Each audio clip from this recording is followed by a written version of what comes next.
আমার বাবা একটা মেয়ে দেখে এসে কয় সম্রাট বিয়ে করবি, এটা মাইনে দেখছি। তো সত্যি কথা বলেন দেখি, বিয়ের কথা বলে না করা যায় দেখি, এটা বিষয় আছে। এখন আমি বিয়ে করার আগে মেয়েটারে দেখতে গিয়ে মানে না খেয়ে পলাই বাড়ি চলে আসছি। তা বলছেন চেহারা কত সুন্দর। হ্যাঁ, কি মনে হয় আমার দেখলে ঠিক পাওয়া যায় না বউ কেমন?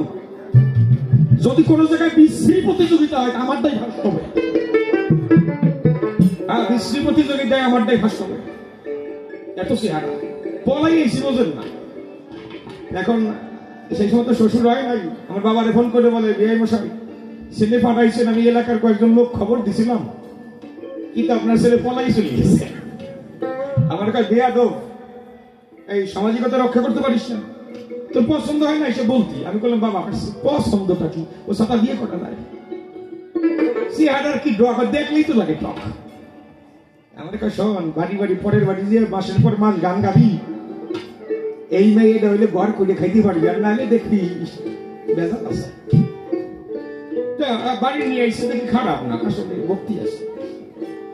আগে আমি যে মন্দিরে পূজা দিই ওই মন্দিরে বিয়ের পরের দিনে আমার একটা ছবি দেখাইছে, আমার ছবি দেখে ভালো লাগতেছে না।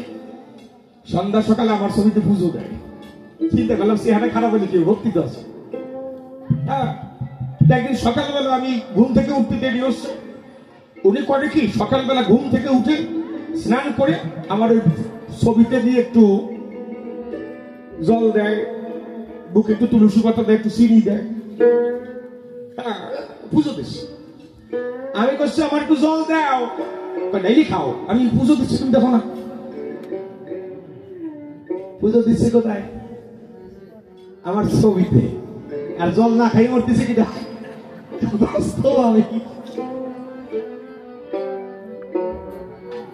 এটাই বলে বৈধি ভক্তি, এটা হচ্ছে বৈধি ভক্তি। একদিন আমি ইচ্ছা করে করছি কি সকালবেলা উঠে, ও সকালবেলা উনি ওঠার আগে আমার ছবিটার আমি বুট করে ফেলে দিয়েছি। একবার ওই ছবিটা আমার ছবিটা আমি না দেখি, উনি আইসা আমার বললো যে হাইরে ছবিটা বুট হয়ে পড়ে গেছে। আমি তো ঠিক করো, বলো তাই আমি কোনো স্নান করি না, ওই ছবি আমি ধরবো না। আমি স্নান করি না, ওই ছবিটা আমি ধরবো না। এবার আমার জল দাও, জল দিতে আসলে তখন একটু স্পর্শ হয়েছে। তুমি যে আমার স্পর্শ করে দিলা, কথাতে কি হয়েছে? আমি অন্তর দিয়ে করে বিবেচনা আমাকে স্পর্শ করতে পারে, কিন্তু ছবিটাকে স্পর্শ করবে না। বৈধি ভক্তি, এটা ওটার